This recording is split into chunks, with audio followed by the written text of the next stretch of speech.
This next point is going to shake up some people. But it's necessary, nonetheless. Inside the parasha,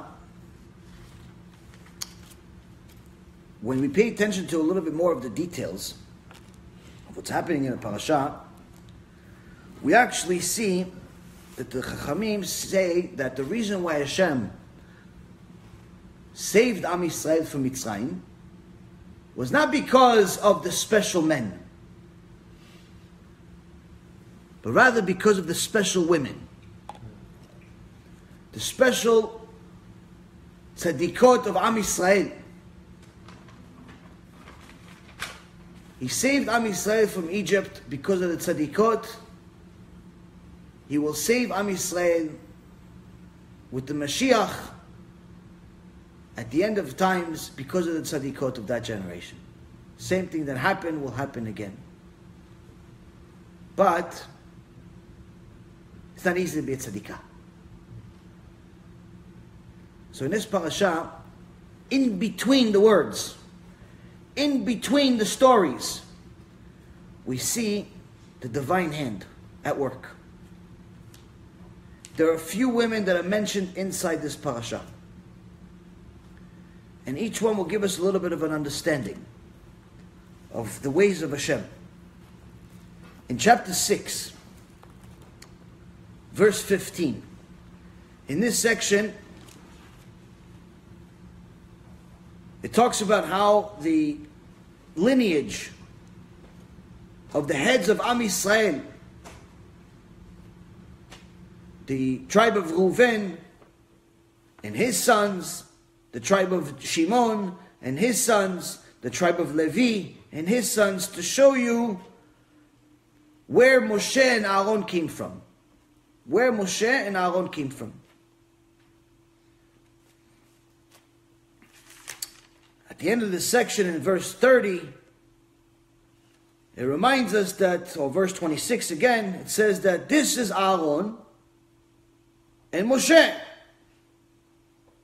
Which Aaron and Moshe?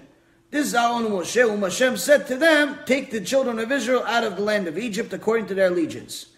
And then later on it says, this was Moshe and Aaron. Meaning it repeats multiple times, this is the same Moshe and Aaron. There wasn't two Moshe and Aarons. There's one Moshe and Aaron. This whole lineage that we just went through is where Moshe and Aaron came from. Now, in between that whole story of how we go from the tribe of Reuven and how his descendants, and Shimon and his descendants, and Levi and his descendants, all the way to Moshe and Aaron, we see the first woman in this parasha. Who is this first woman? Canaanite. Without a name? No, she was a Canaanite. Canaanite, meaning she was a Canaanite.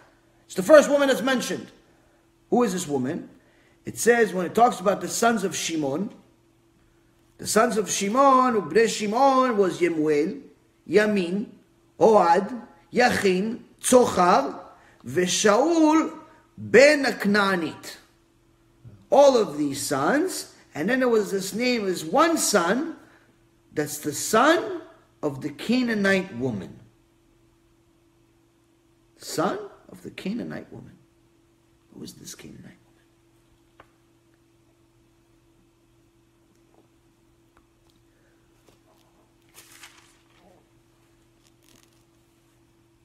Another woman also mentions Yocheved later on, but another woman that I saw, noticed, it's very interesting.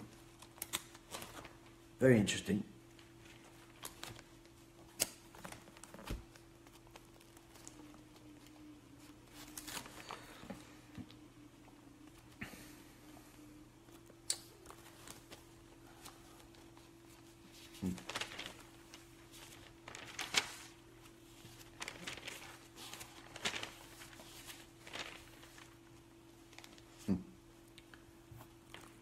Another woman, if you fast forward a few verses in this lineage,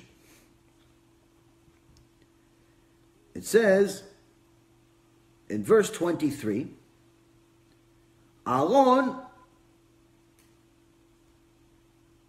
took Elisheva, the daughter of Aminadav, the sister of Nachshon, as a wife. And she bore him Nadav and Avihu, Elazar and Itamar.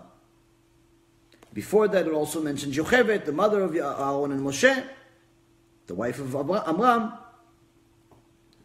So we have another couple of women here. You have Yocheved, who had the merit of not only marrying the Gdol Ador Amram, but also having 3 children, all of them prophets. Aaron, Moshe, and Miriam. After that, it talks about Elisheva. Elisheva married Aaron. Who's Elisheva? Elisheva was the daughter of Aminadav, the sister of Nachshon. And then, lastly, in verse 25, one of the sons of Aaron, Elazar, took for himself one of the daughters of Pu'ti-El as a wife. Who's Pu'ti-El? Yitro. Jethro. It's another one of his names. I believe he had 7 names. He took one of the daughters of Pu'ti-El as a wife, and she bore him, who? Pinchas. So here we have 4 different women that are mentioned. First one is the Knaanit. Second one is Yocheved. Third one is Elisheva. And the last one is the daughter of Pu'ti-El. These are the women that are highlighted in the Torah. If it's highlighted in the Torah, that means it carries, because many women lived. Millions and millions of women lived. Millions and millions of women were part of Am Yisrael. They're not mentioned. These women are mentioned. It means it's something special. What's so special about them to be mentioned in the Torah? That's eternal. HaShem is trying to teach us His ways. What can we learn from these women? In the times of the Exodus, of Yetziat Mitzrayim, and how can we apply it today? How is it relevant to today? First and foremost, Shaul ben Knaanit. Who is the Knaanit? The overwhelming majority of the sages say the Knaanit is another name for Dinah. Dinah, the daughter of Yaakov. Why was she called the Knaanit? Because if you rewind all the way back to Genesis chapter 34, you will see the horrible event that happened with Dinah, that Dinah got raped. Dinah got raped by Shechem.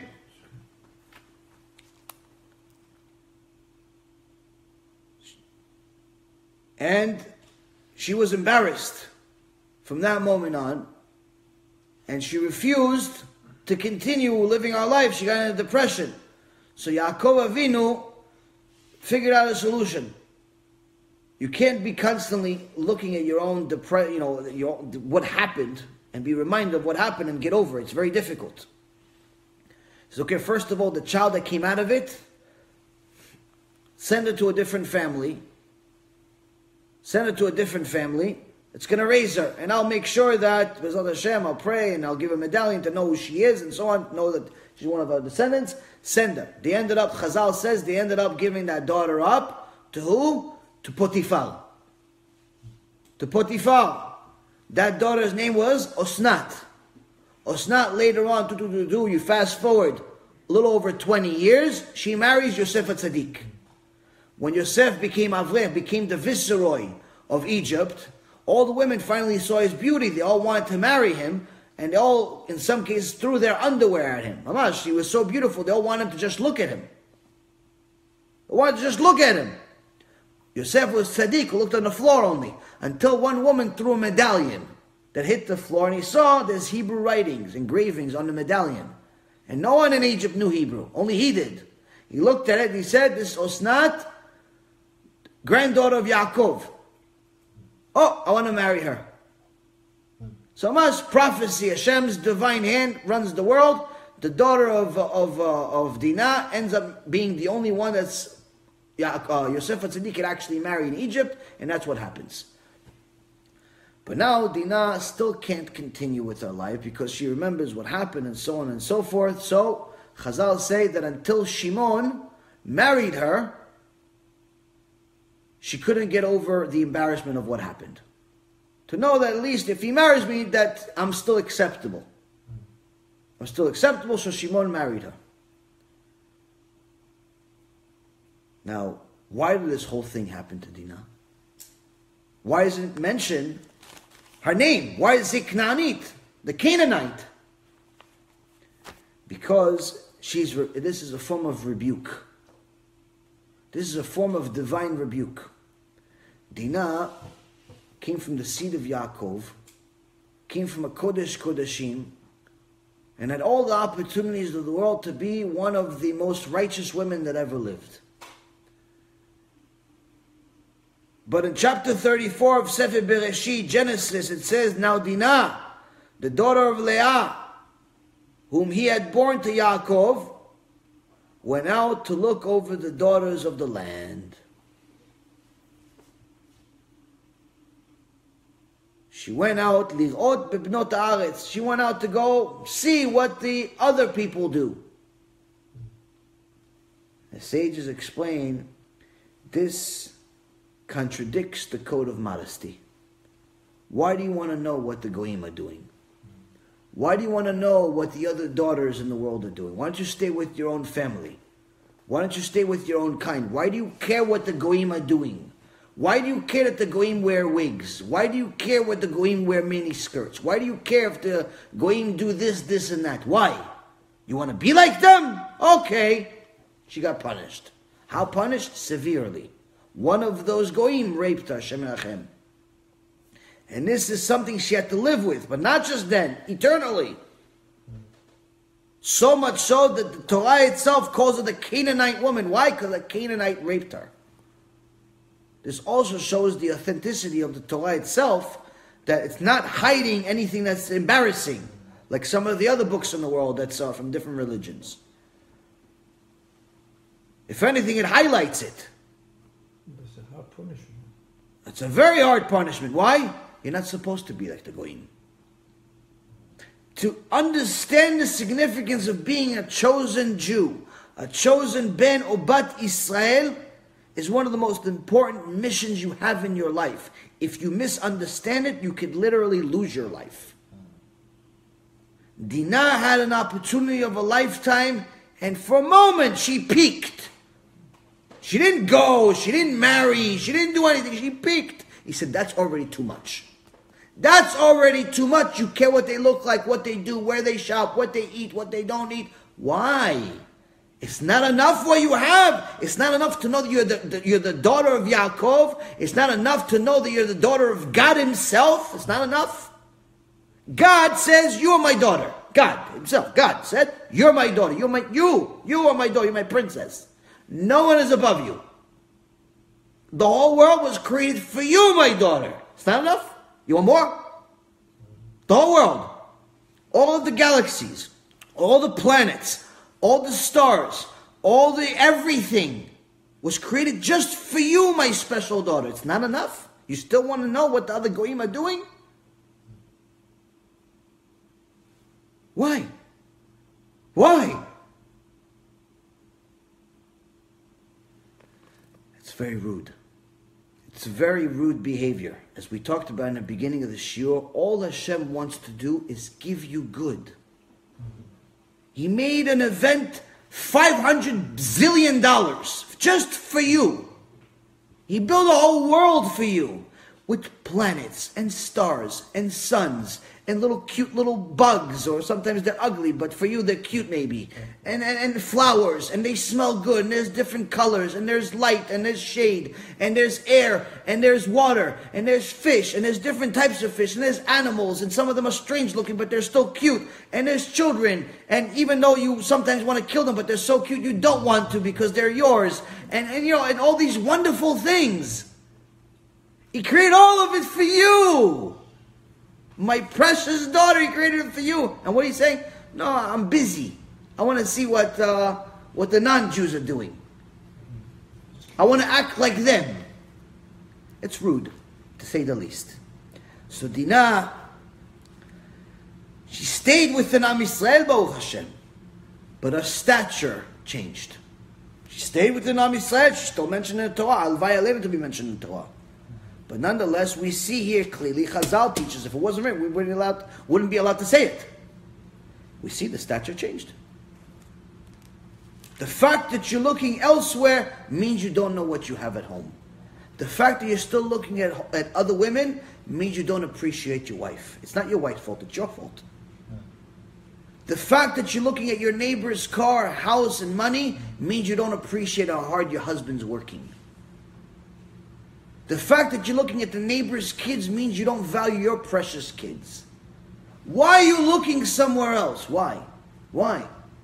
Why don't you appreciate what God gave you? The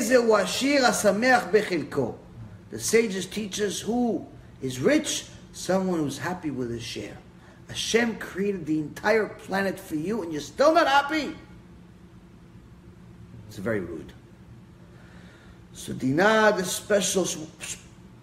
special woman, lost stature within Am Yisrael. Next woman, Yocheved. Yocheved was the aunt of Amram. Yocheved, she wanted to do something, she went to Amram. Allowed, not allowed? Allowed, not allowed? One day Amram says, listen, Paro is killing all of us, all the children, all the firstborns. Listen, we gotta leave. We gotta separate. Divorce is a get.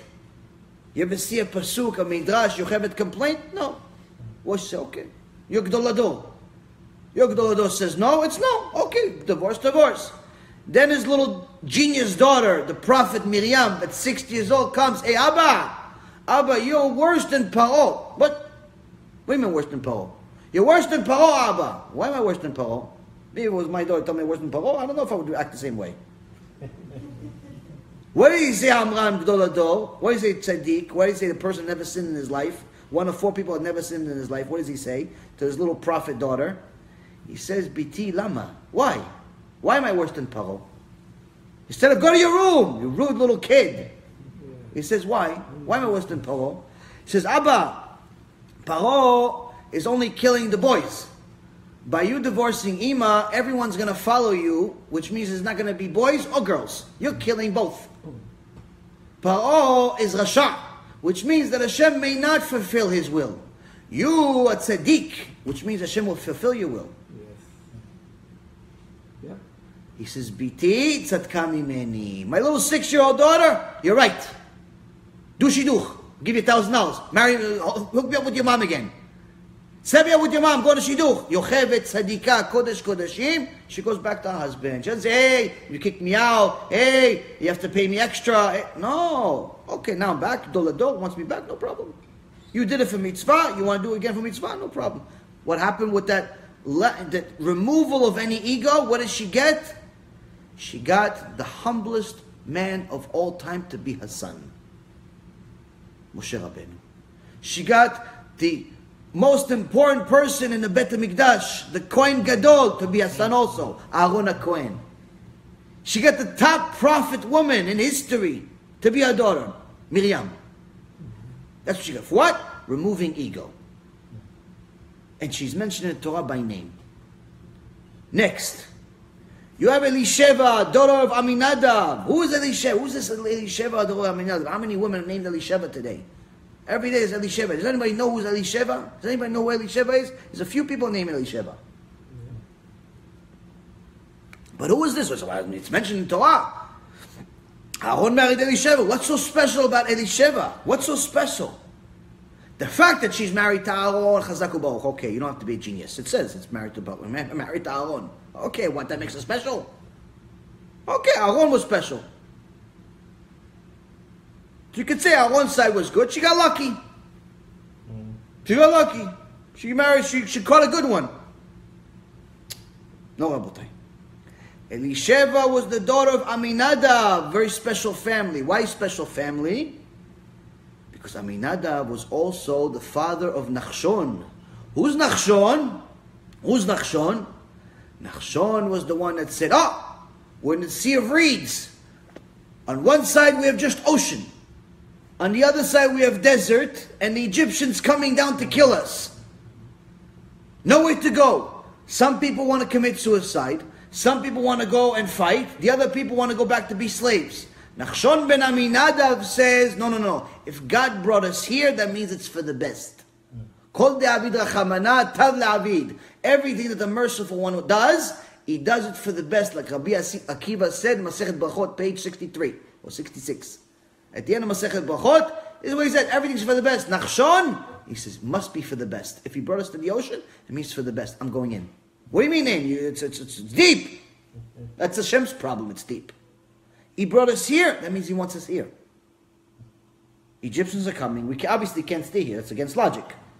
Okay, but the ocean's also against logic. No, it's against human logic. I'm going in. And he continued going into the ocean with 150 million% emunah shlema, up to the point where he started swallowing water. And it got to his nose, and at that moment, Hashem split the sea for him. Why? You had emunah. You had emunah. The ocean split. So obviously she came from a special family. But how special is this family? Nachshon, Chazak Baruch. Nachshon is good. So she got lucky with a husband. She got lucky with a brother. Who's Elisheva? Elisheva is the tribe of Yehudah where the MaShiach comes from. MaShiach comes from Nachshon. Why? Emunah Shlema. It's a family of Emunah Shlema. It's not just, he got big deal. That's why I mentioned by name. Next, Rabotai. You see, each one of these is a character trait to have or not to have. And then we finish off with Elazar, the son of Aaron, who married one of the daughters of the convert Pu'ti-El, Yitro. What's so special? What's so special? Elazar learned a lot from his father, even more so from his brothers dying, even more so from Am Yisrael, and even more so from his father-in-law that was Yitro, that was Ish Emet. Even though he was an idol worshiper for a big part of his life, when he discovered the truth, he left everything on a table and he went after it. And that's how he raised his son. And that's how she raised their son. Who did they get? Pinchas. Who's Pinchas? Pinchas saved all of Am Yisrael when we all sinned. With the foreigner woman, Pinchas went there and said, I'm putting my life on the line for what? For Hashem. Don't go against Hashem. You want to go against Hashem? I'll kill you. And he went and he killed the leader of the Shimon tribe. Zimri and Cosbi, he killed both of them. Why? For the honor of Hashem, not for his own honor, not because he's crazy, not because he's not even a fighter, he's Talmid Chacham. He wasn't even a warrior. But he got special strength where he killed both of them and then he lifted them up in the air. Why? Honor of Hashem. Zealousy of Hashem. What was the reward? He's Kohen Gadol. What was the other reward? He's Eliyahu Navi. He's going to meet the MaShiach that comes from Nachshon. He's going to introduce him. He's going to introduce him 3 days later. 3 days before. 3,000, 4,000 years later. You see? Rabotai, you see? These names are not for nothing. This is inside the story you read 1,000 times already. You missed it. I missed it also. So we see when it says, the Chachamim say, that Hashem saved Am Yisrael because of the special women. We see a few things. These women really were special. From the least of them to the greatest of them, not to judge any one of them. We see these women were really special. We see these women were unbelievable. What they did for Am Yisrael, what they did for the honor of Hashem. If we look at these generations, we see some similar actions. So how come some of these things are not highlighted? They're not highlighted because unfortunately us, men, we're messing up a little bit. Right now, there is, as I've told you many times, and we'll repeat it again, there is a big, huge lie It's infected Am Yisrael bigger than any disease that we've ever had. And that's the disease of falsehood, being taught by leaders to tell people that they're doing a mitzvah when in reality they're doing an avera. Now, when it comes to wigs, this is not a problem for a small community. This is a problem for pretty much the entire religious Jewish world. A very small fraction of women, comparison, actually cover their head like they're supposed to, according to the majority of poskim throughout all of history, with a hat or a scarf. Many women wear wigs. Now, there's been a debate about the issue of wigs for almost 400 years, which originally started, as we said in the past, by a misunderstanding by the Shitei Giborim, because all of the Chachamim went against it, of the Gemara in Masechet Shabbat, page 64b, the Mishnah there, that talks about hair on the head and pe'ah nochrit, which the Be'er Sheva went against, and so did many, many other of the Chachamim. Fast forward to not repeat some of the things we've mentioned in previous shiurim. Nonetheless, there are over 127 poskim throughout history that have said that wearing a wig is 100% asur. Why asur? It's asur, it's not allowed, it's forbidden, because it's not modest. Not modest. Because the mitzvah of covering a woman's hair is an obligation. It's not like a chumrah, it's not a stringency, it's an obligation. It's an obligation in Shulchan Aruch. It's an obligation in the Zohar. It's an obligation in the 5 books of Moses, Parashat Sotah. Or Naso it starts, but that specific section is called Sotah.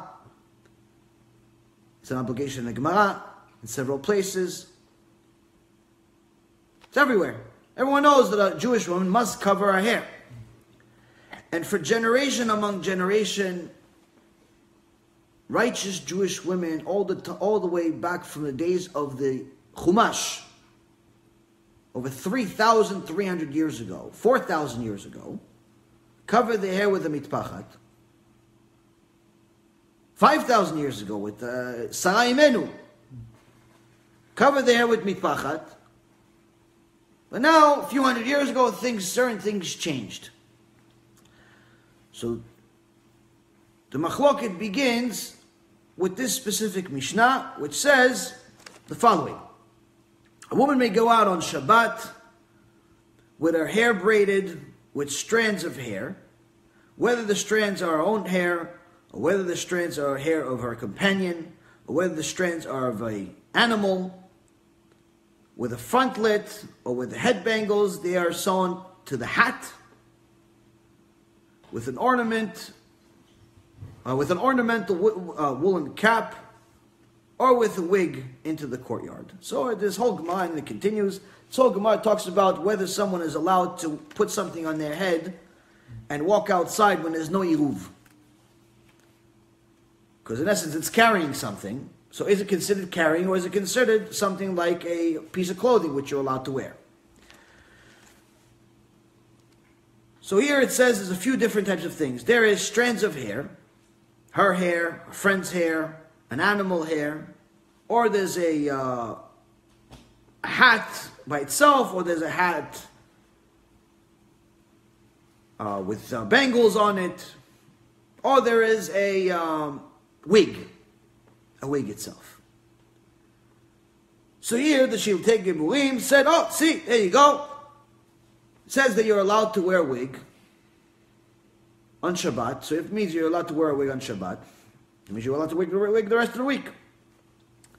But why did everybody go against what he said? He says, because you didn't read Rashi. You missed Rashi. What did Rashi say? Rashi said, first of all, who are these women that are putting strands of hair? Why are they just putting a strand of hair? Why don't they put the whole wig? If you're already putting a wig, put a whole thing. Why are you putting strands of hair? First and foremost, you should know who's putting this hair. First off, some people get sick, they get bald spots. So it's embarrassing to have a bald spot. So put hair on it.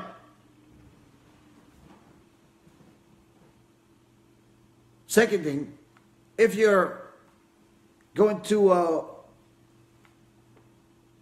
cover your hair anyway, with a mitpachet, with a scarf or a hat, why do you need to put the strands of hair? Because if you've ever seen, chas v'shalom, if you've ever seen a cancer patient, someone that's bald, and they cover their hair with a bandana, you know that they're bald. So many of the women, even if they cover their hair with a bandana and they really don't have hair, under it they still put a wig. Why? Because it still gives them more of a comfortable feeling, a comfortable look, to have that puffy hair look under the kisurosh, even if it's Jew or non-Jew. So it says that even though, obviously all the women are covering their hair if they're married, so even if they're covering their hair, they're covering that bald spot with hair, not because you're going to see that hair, but rather because they don't want you to see that there's some type of hole there. Looks deformed. So what's the problem of just simply wearing the wig? What does Rashi say? He says the wig is allowed. The wig is allowed because the only reason anything would not be allowed, for example, it's not allowed to wear certain ornaments on their head or certain things on their head, because of the fear that they'll take it off on Shabbat to show it to their friend. Look how nice this crown is. Look how nice my crown is. And then forget to put it on their head and they're carrying it. And they're violating Shabbat. They're violating Shabbat because they're carrying something now. So there's certain things you're not allowed to wear, specifically because a woman likes to show off her stuff. If it's really nice, she wants to show off a friend. Oh, look, my husband just got this for me. Look, my son just got this for me, and so on and so forth. And now you're going to forget to put it back to where it belongs. And you're going to carry it. And you're not allowed to carry it if there's no Kiruv.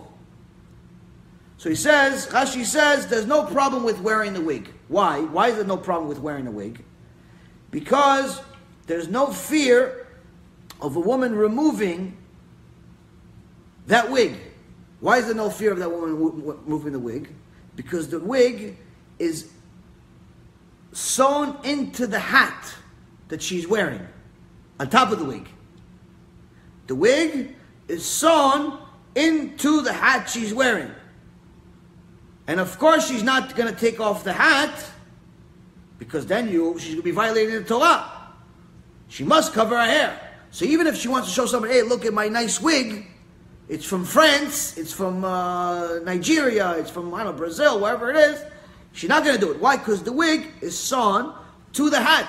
Because she has to have something cover her hair. So she can't just take off the wig. She has to take off the hat. If she takes off the hat, she's going to show off her head. She's going to show off her real hair. Not allowed. So here, all of the chachamim, all of the ones that say it's asur, it's not allowed to cover your hair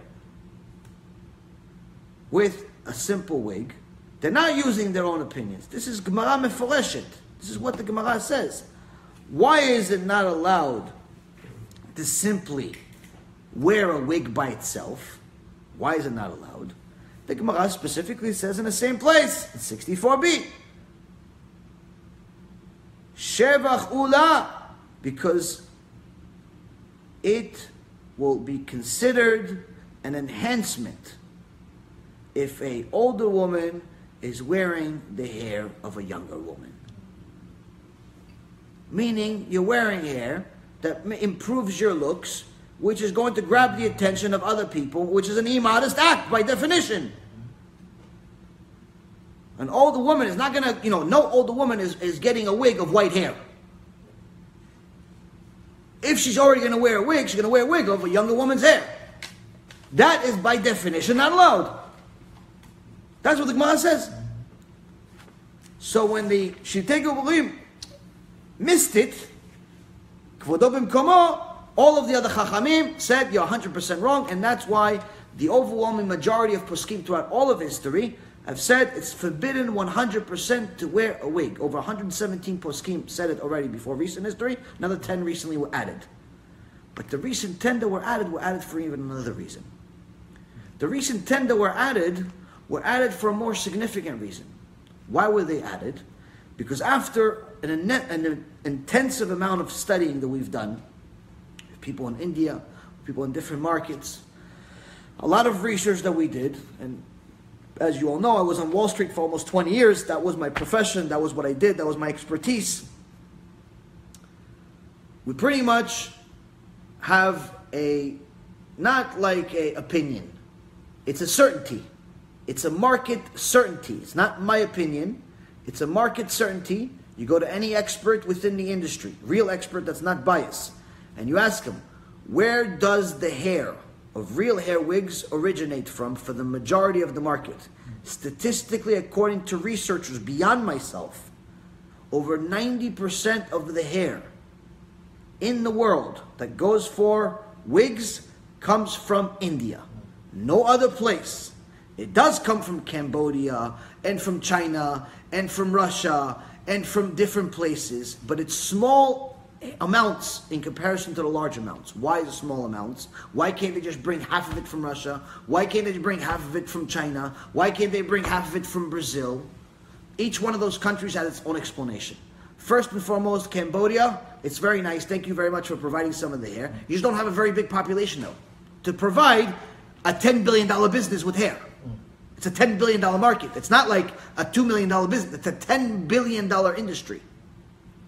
Cambodia cannot provide even 5% of the market's hair. Finish Cambodia. Brazil, a lot of people say Brazil comes from Brazil. I asked some Brazilians, oh, do you have people that donate hair or sell their hair in Brazil? They started laughing in my face. I said, well, okay, you don't have to laugh at me. Why? Why do you think it's not funny? I'm not really doing research.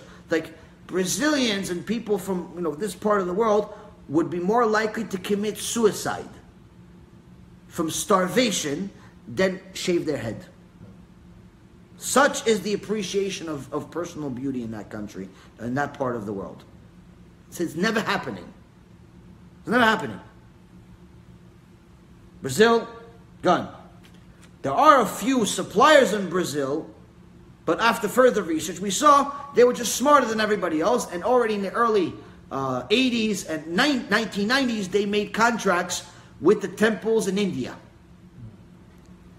A few of them made some big contracts with the temples in India, which we'll get to in a moment. Okay, Russia. Russia has this Shem Menachem thing that they do where they go to the women prisons and they force the women, even if it requires physical beatings, to shave their head, and then they sell the hair. This, how many people in jail can you possibly have? It cannot supply a $10 billion business. I'm sorry. So then you say, okay, you have only left Europe. You go to Europe, France, England, Italy. You ask them, you guys shave your head? You see any bald people in the street? They're going to laugh at you the same way they laughed at you in Brazil. It's not happening. You don't see the Queen of England shaving their head to donate our hair anywhere. You don't see even the homeless people do such thing. It's just not part of their thing. And you don't see them selling it either. You don't see them selling it either. The reason why you don't see many people selling it, because you can get it for free. If someone sold it, if someone wanted to sell their hair, they'd sell it for a lot of money. No one in their right mind will sell long hair that took them 15, 20 years to grow. No one in their right mind will sell for $50. You're going to sell for several thousand. Why would I buy as a wig maker, as a supplier? Why would I buy your hair for $2,000, $3,000, $4,000, $5,000, $6,000, $7,000, $8,000, $9,000 if I can get it for free? Meaning for pennies on the dollar, just go to India. So now you have yourself two main markets left. You have China and you have India. China gets hair from dead people. China has a population of 1.5 billion people approximately.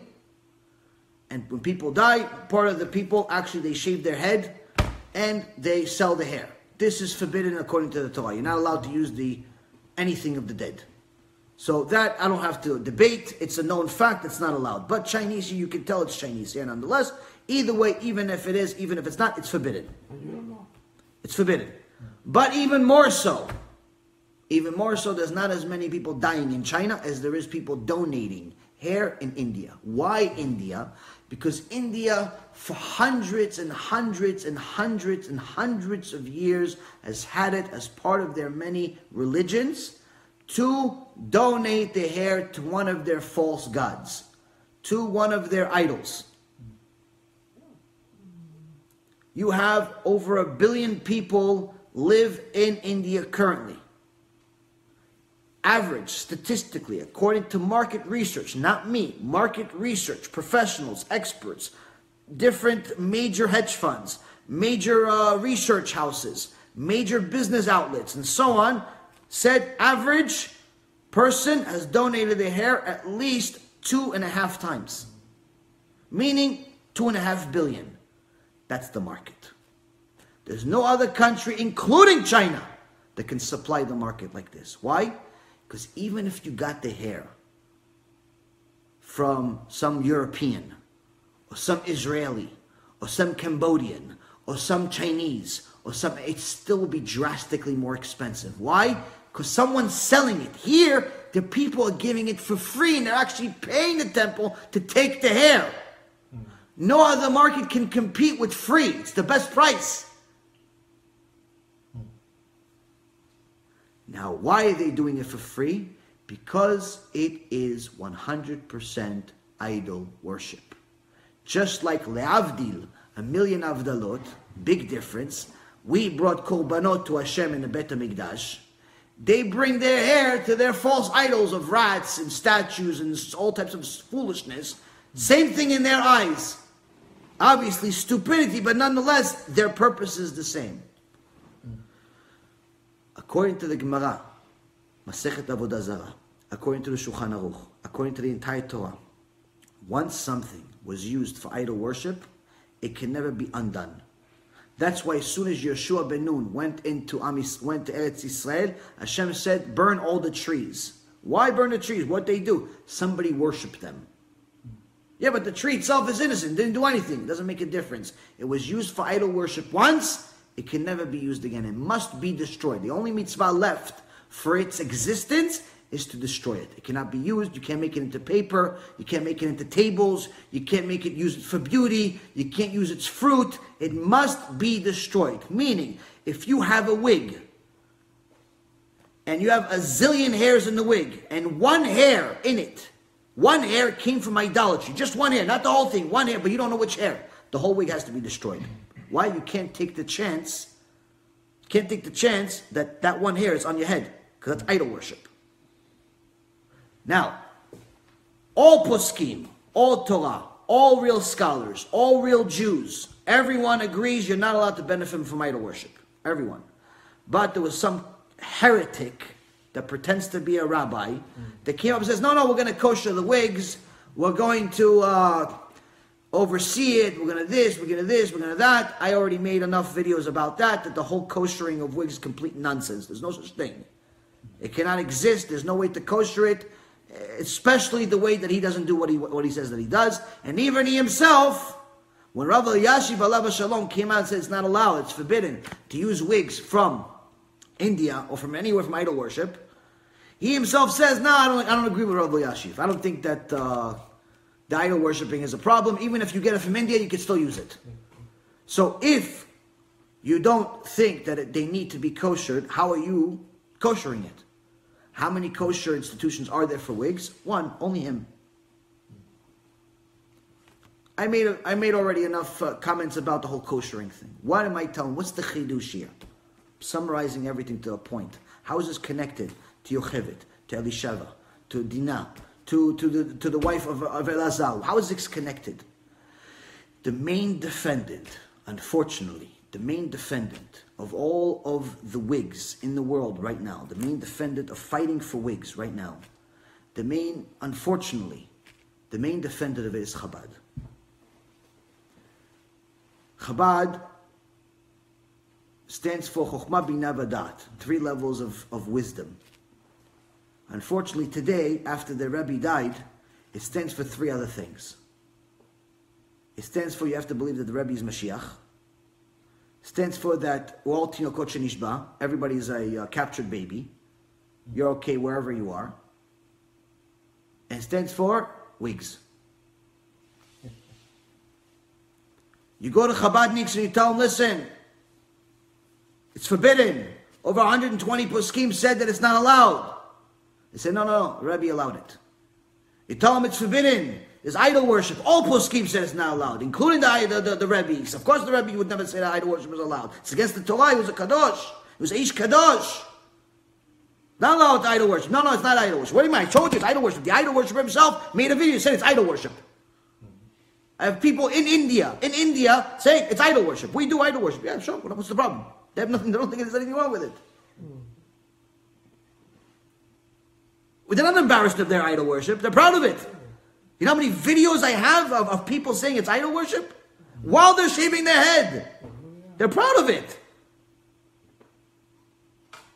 Just like you're proud of putting tefillin on your head. Just like your wife is proud of putting a scarf on their head. Just like you're proud of saying Shema Yisrael. Just like you're proud of eating kosher food. Just like you're proud of sending your kids to yeshiva. They're proud of their idol worship. So they made many videos there. There's no problem. They actually look at you like, what's wrong with you? Why don't you also pray to the rats and the bats and the snakes and the statues with the elephant head? Why don't you pray to them too? They don't know what's wrong with you.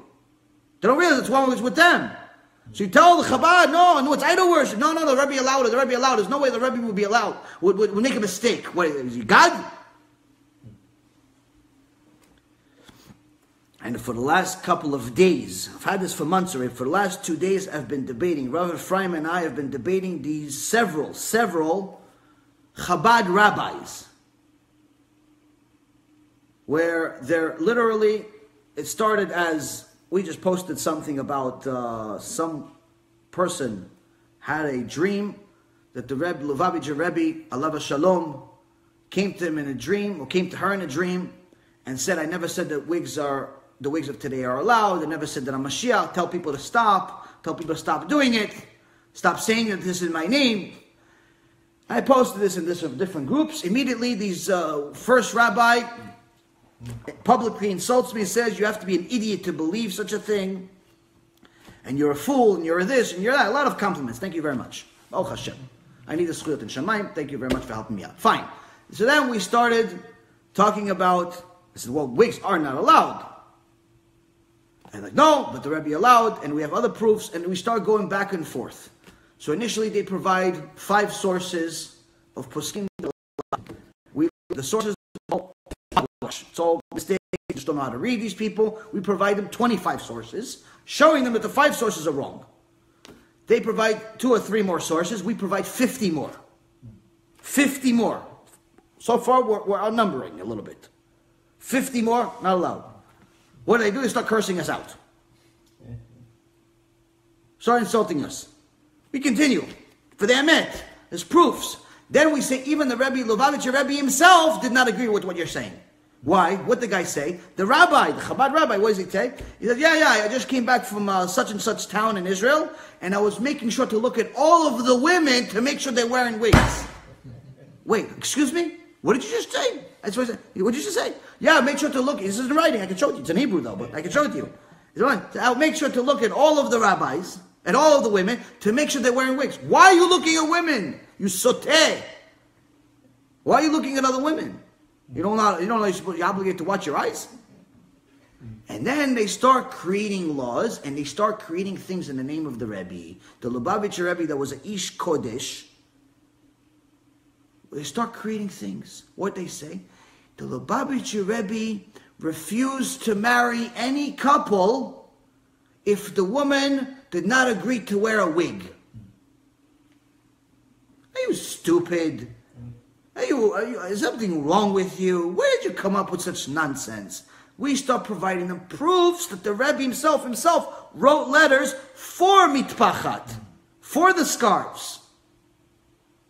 And this goes back and forth, not so much them, it's more cursing, us it's more proofs. Nonetheless, we're trying to get to the emet. We're trying for shamayim, we're figuring it's frustration, we're not taking anything personally. Whatever, it is what it is. You get a little heated sometimes, fine, you want to get heated, fine, no problem. So then, mamash siyata dishmaya. I have siyata dishmaya after 2 days of arguing. I've been dealing with this wig thing for a couple of years already. Rabbi Ephraim for even more. He wrote it in his books and so on. I have siyata dishmaya of a lifetime. I think to myself, all this debate, who was the closest person to the Rebbe? is the closest person to any Ish Kodesh? Who? Of course, Rabbi isn't close, Chavuta is close, but aside from that, Becheder Chadarim, inside the room, who? His wife.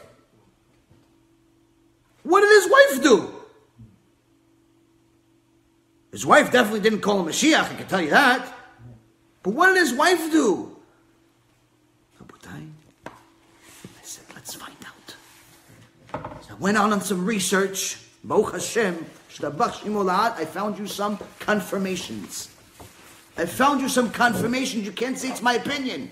Why? The source is Chabad. The source of everything I have right now is Chabad.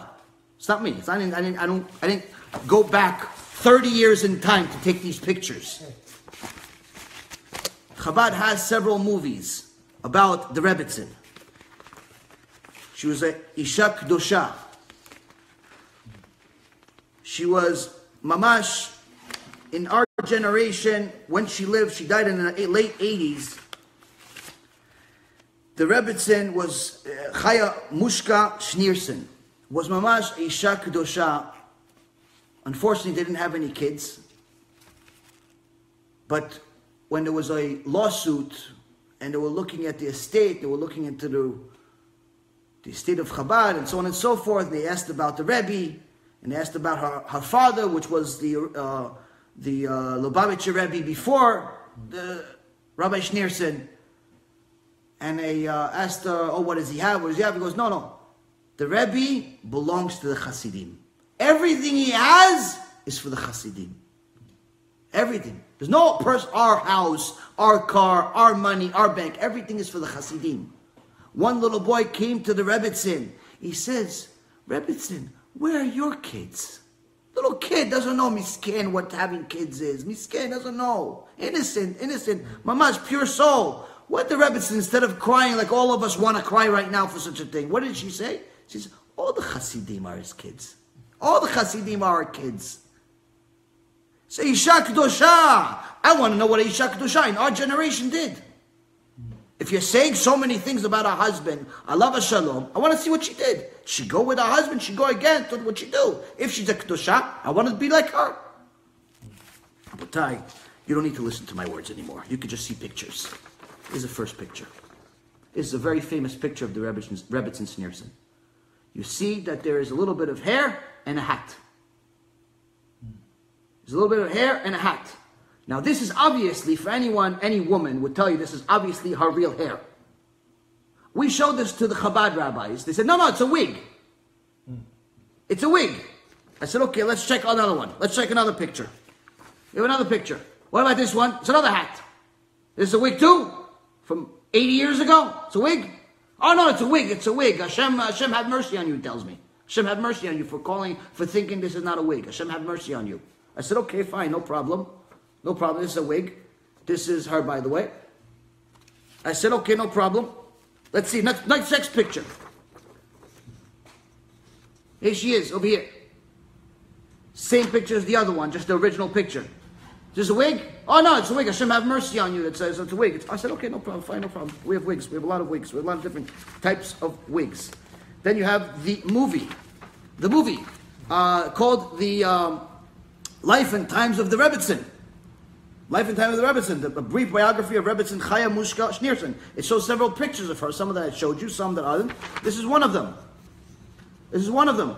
And you see that this is her. You see that there's hair here in the back. And there's a hat. There's a hat. Okay? And, okay, let's say this is also, I made it up, I don't know, somehow, or whatever it is. Fine, no problem. Now, so you know, the halacha is that you are allowed to show, according to halacha, you are allowed to show up to 3 fingerfuls of hair. Up to 3 fingerfuls of hair you're allowed to show, front or back or so on. Chabad claims, today's Chabad, not Lubavitcher Rebbe, today's people, claim, no, we hold by the Zohar, who says you're not allowed to show even a single hair. Not even allowed to show. That's why the wig is better, according to them. And to actually wear a mitpachad is a sin, according to these rabbis that I had a debate with. It's a sin. Shem Elachem. If that's a sin, what's a mitzvah? Anyway, so they said that's why. So I said, okay, so what about the Rebbetzin? She's showing some hair. No, that's a wig. That's a wig. Okay, fine, it's a wig. So let's just go fast forward and we go to 1985, just a couple of years before she died. And we see what the Rebbetzin is wearing next to a man that's not a husband. This is actually a picture that was taken when they were questioning her to some type of financial issues, some type of lawsuit. And you see, you can't see in the back digitally, but over here she's actually wearing a kisui rosh. She's wearing some type of cover on her hair, and the front is showing. About 3 fingerfuls, or even a little bit more of 3 fingerfuls is showing, next to a strange man, and obviously a cameraman. So obviously this is not a picture that somebody got behind the scenes and she didn't know, because if she knows that there's people out there, she's tzadikah, she has to cover her hair. Now, in case this was not convincing, let's go. There's another version of the picture. Now she looks, and you can see clearly that she has something covering her hair. And a little bit is not covered in the front, next to the same strange man. Whoever this tzaddik is, 1985 gives you the date and everything. And if that wasn't enough, I told them, what about this? Like, no, it's a wig. I'm like, what a wig? An old woman is going to get white hair wig? And he said, no, it's not. If it's not, that's only because she's home. So she doesn't have to cover her hair. I'm like, what do you mean she doesn't have to cover her hair? There's strange people next to her, not her husband. Did you just create a new law? He said, don't make fun of me. This is what he's responsible. Don't make fun of me. So then we have another picture of the Rebbetzin of her in a car. This is somebody took, she was in a car, and actually you can't see it here, but she's actually wearing the same exact kisui rosh as before, and the front is showing, but she's in a car. So you can't use that excuse of she was home and she didn't know and she doesn't have to. Meaning every single argument you have is going to the garbage. She wore kisui rosh. And last but not least is another one where she covered her hair. Here she doesn't have much showing at all. She covered her entire hair. Here's a black and white picture. So now you have Isha Kedosha that dedicated her life to Chabad, dedicated her life to her husband, dedicated her life to HaShem Yitbarach. What does she do? She put a mitpachat on. Now, if that wasn't enough, I figured Shtabach Shemo. I already have said Nishmaya, let's go all the way. Hashem, what did his mother do? Guy's not going to go against his mother. You know, his mother was tzadikah k'dosha. What's the story about his mother? His father was a huge Talmid Chacham. One day, the communists wanted to kill them. Non-stop. But his father, I remember this story from years ago, his father used to write chidushim on the corners of the Gemara pages. Because they didn't have money for paper. Very, you know how expensive paper was back then? Like today, you buy 500 pieces of paper for $2. Back then, you have 500 pieces of paper, you're already rich. So the people used to write chidushim on the corners, between, you have the book, and then you have a little bit of white space on it. Little white space, that's where they write the chidushim, on the corners over here.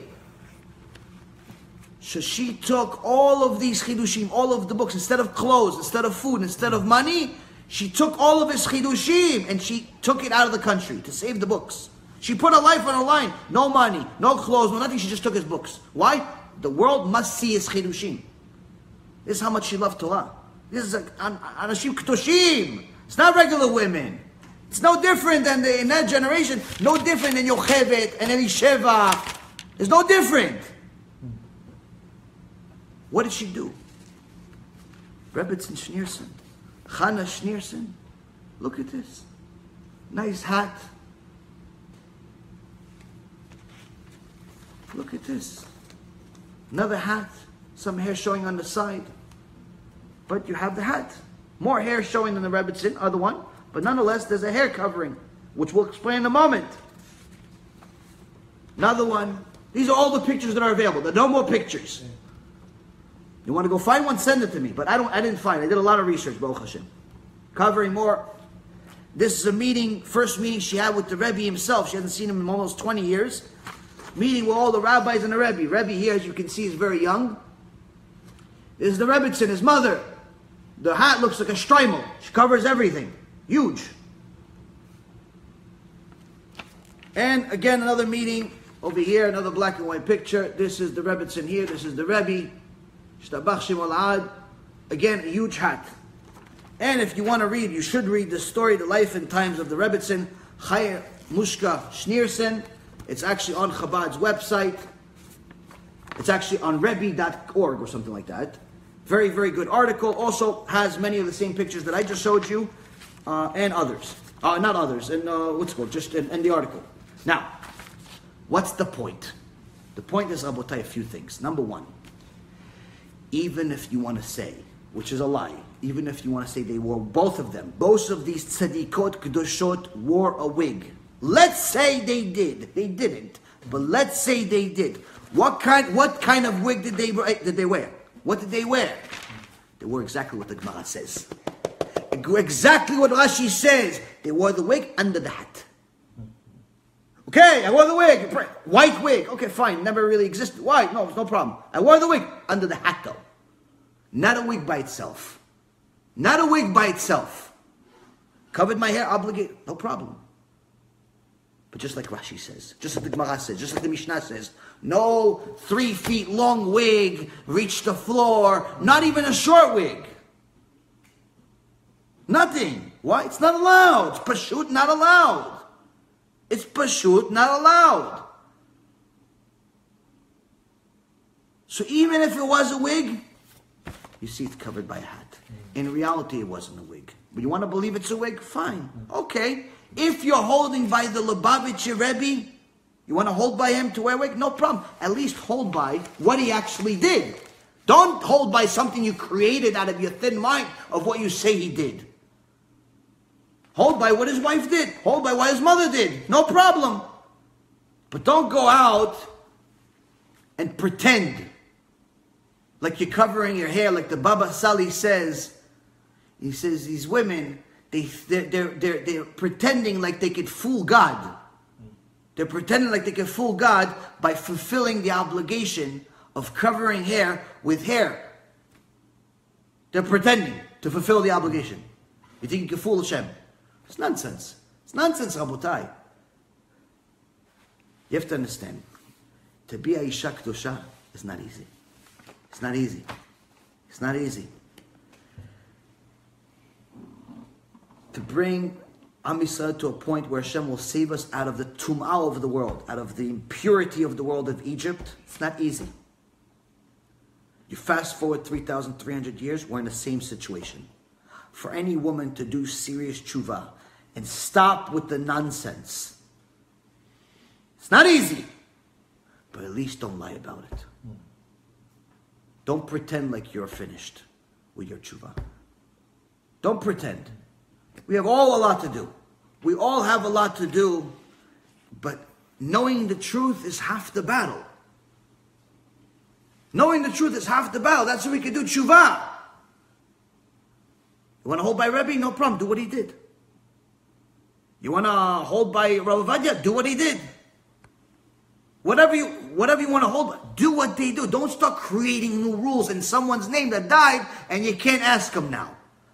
The best part is they said, no, Rav Kanievsky said it's allowed. I said, no way, he didn't say it's allowed. I have a video of him saying it's not allowed. A video. Right now, he just made it a few months ago, a couple years ago. A video of him saying it's not allowed. They showed him a 15-year-old wig, meaning it's a wig that's been beat up. He says, this looks like real hair. It's not allowed.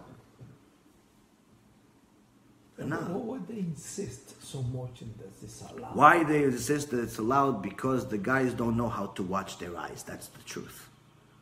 The guys don't know how to watch their eyes. They want to be like Goyim. They want their wives to look like Goyim. They want to make the same mistakes Dinah made in the Parashat. Dinah made a mistake. She wanted to see. She didn't want to be like the Goyim. She wanted to see.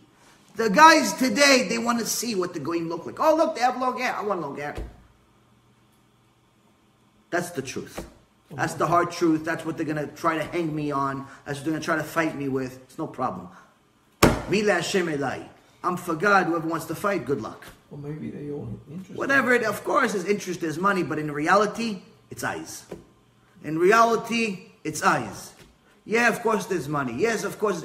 At the end of the day, to do tshuva for such a thing, don't take it for granted. It's very difficult. Why is it very difficult for all of them to do tshuva? Just like Rav Sadia Gaon said. Sometimes the embarrassment is so big, I'd rather the person die than me go visit him in hospital. Sometimes it's so hard for them to do tshuva, they'd rather die, themselves even, than put a kisur rosh on. But that's the difference between a tzaddik and a rasha. That's the difference between a tzaddiket and a Rashait. You want to bring the Mashiach for real? You will say Mashiach, Mashiach, Mashiach. You say want to bring a Mashiach? Okay, bring the Mashiach. Do tshuva. Do tshuva. It's not easy. It's not easy. But you can do it. If you couldn't do it, Hashem would have never given you this test. And that's what we'll finish with. The Pele Yoetz, Alav Shalom, says in Chesed La'alafim, nearly all of a woman's reward and punishment in this world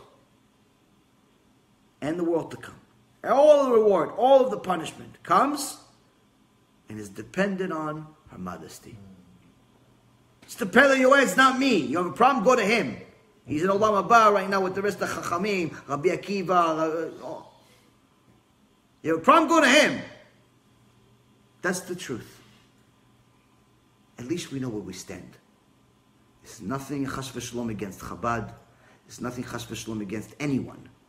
It's only against lies. It's only against lies. There's many Chabadniks that I say stories on in the shiurim that are Kodesh Kodeshim, whether it's Rav Zilber or the Rogochover, and many others. And the Lubavitcher Rebbe himself. But enough's enough. Stop desecrating Hashem's name. Stop desecrating even your own Rebbe's name. Saying things in his name. Come on, no, enough. Enough. Let Am Yisrael do tshuva. We all need to do tshuva. That's what the Rambam says, which Chabad teaches. They have a structured study for Rambam, where they finish the Rambam each year, I believe. And mamash, there's a seder, they hold by it. So okay, hold by everything he says. Hold by everything he says. Don't just pick and choose. We're not Christians. B'ezrat Hashem, this will shock enough people into tshuva, not into war with me. It's not me. It has nothing to do with me. If one thing that I said is a lie, prove it. If one thing that I said is a lie, prove it. If one thing that I said has a bias, that I have some personal interest, prove it. If you can prove it, I'll admit it openly. I'll make a bigger lecture about it. I have no problem. It has no benefit. If I may have said something wrong, if I said some mistake, I'll admit it. If I have some vested interest in it, I'll admit it. But the onus is on Am Yisrael, the onus is on everyone. Face reality. Okay, this is where you stand, now what? You want Hashem to answer your prayers, now what? It's time to do tshuva, Rabotai. It's time to do tshuva. Listen, we learned from Parashat Va'eira, and we're going to learn next week Parashat.But. Hashem put the plagues on in order to show us the measure for measure punishment against the wicked. Chas v'shalom for us to be judged as the wicked. Chas v'shalom. We want to be the righteous. They're in between the lines. We want to be like Yocheved. We want to be like Elisheva. We want to be even like Dinah. We want to be. Alvai is one of them. Alvai. We don't want to be like Paro. We have to stop sinning. Just like it said at the end of the Parashat, even though after Hashem rebuked him so many times, 7 times he beat him on the head so far, and Paro continued to sin. Chas v'shalom, we continue to sin. Chas v'shalom, we continue to sin and think that what we're doing is a mitzvah.